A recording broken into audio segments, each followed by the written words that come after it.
सिलचर में असम साहित्य सभा की रंगारंग सांस्कृतिक शोभा यात्रा। असम साहित्य सभा की तृतीय कार्यकारी बैठक के दूसरे दिन रविवार को सिलचर में भव्य सांस्कृतिक शोभा यात्रा निकाली गई। शोभा यात्रा असम साहित्य सभा परिसर से शुरू होकर शहर के मुख्य मार्गों से गुजरते हुए बंग भवन में समाप्त हुई। इसमें मंत्री कृष्णेंदु पाल, राज्यसभा सांसद कनाद पुरकाय से विधायक दीपायन चक्रवर्ती सहित विभिन्न समुदायों के लोग शामिल हुए। शोभा यात्रा के बाद बंग भवन में सांस्कृतिक आदान प्रदान और सम्मेलन आयोजित किया गया। অসম সাহিত্য সভা বসন্ত গোস্বামী সভাপতি ডাঙৰীয়া, আমাৰ দেৱজিৎ বৰা লগতে পুৰা কমিটিত আমি ধন্যবাদ জ্ঞাপন কৰিছো। এটা উদ্দেশ্য লৈ তেওঁলোকে ইয়াতে এই অধিৱেশনটো পাতিছে। যোৱা দিনত আমিও চিৰাঙত গৈ তেওঁলোকক আমন্ত্ৰণ জনাইছিলো এই অধিৱেশন পতাৰ কাৰণে। এটা উদ্দেশ্য আমাৰ মাজত আছে, আমাৰ বৰাক উপত্যকা আৰু ব্ৰহ্মপুত্ৰ উপত্যকাৰ মেইনৰ কাৰণে।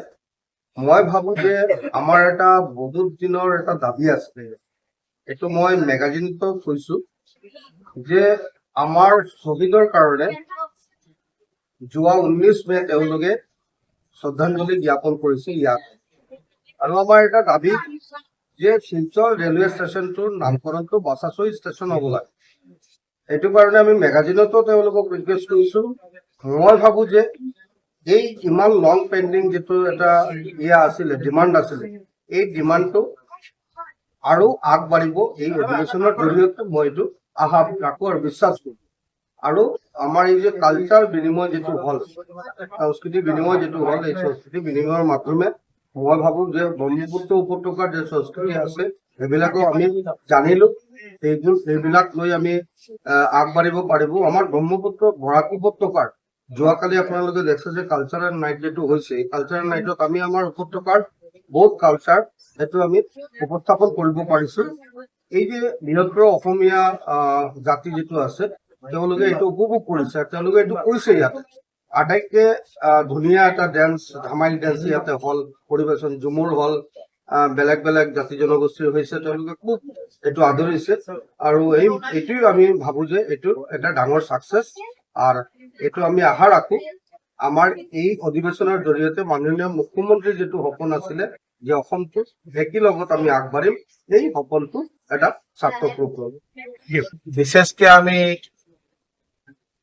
ডক্টৰ বসন্ত গোস্বামী ডাঙৰীয়া সাহিত্য সভাৰ সভাপতি তেখেতক ধন্যবাদ জনাই আছো। কারণ আমি লাস্ট যে সম্মেলন হয়েছিল বজালির পাঠশালা, তাতে আমি এই সৌভাগ্য আমার যে আমি তাতে যোগদান কৰিব পাৰিছিলো আৰু এই মঞ্চত আমি দুই এষাৰ কথা কোৱাৰ সুযোগ পাইছিলো।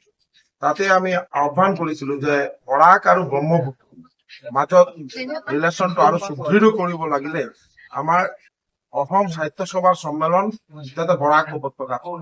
আৰু মাননীয় মুখ্যমন্ত্ৰী ডক্টৰ হিমন্ত বিশ্ব শৰ্মা ডাঙৰীয়া আগ্ৰহ কৰিছে যে অসম সাহিত্য সভাৰ সন্মিলন যাতে আমাৰ বৰাক ভেলীত হয়, আৰু আমাৰ বাংলা সাহিত্য সভাৰ সন্মিলনো যাতে অসম ভেলীত এনেকুৱা যাতে এটা দুটা মানে ভাষাৰ লগত যি আন্তৰিকভাৱে একটা সম্পৰ্ক সুদৃঢ়ভাৱে একটা গঢ়ি উঠে, তাৰ কাৰণে মাননীয় মুখ্যমন্ত্ৰী মহোদয় আগ্ৰহ কৰিছে। আৰু এই কাৰণে আজি আমাৰ সাহিত্য সভাৰ ফুল টিম আমাৰ আগ্ৰহ প্ৰকাশ কৰিছে।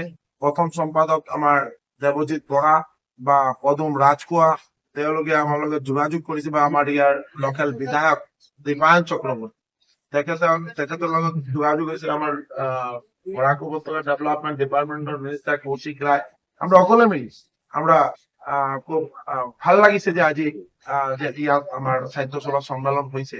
আর এই যে একটা সম্পর্ক যে আমার বরাক ব্রহ্মপুত্রর মাজত যে এতিয়া এটা সুদৃঢ় এটা রিলেশন হব, শক্তিশালী একটা রিলেশন গড়ে উঠিব, তার একটা আভাস এই সাহিত্য সভার জৰিয়তে আমি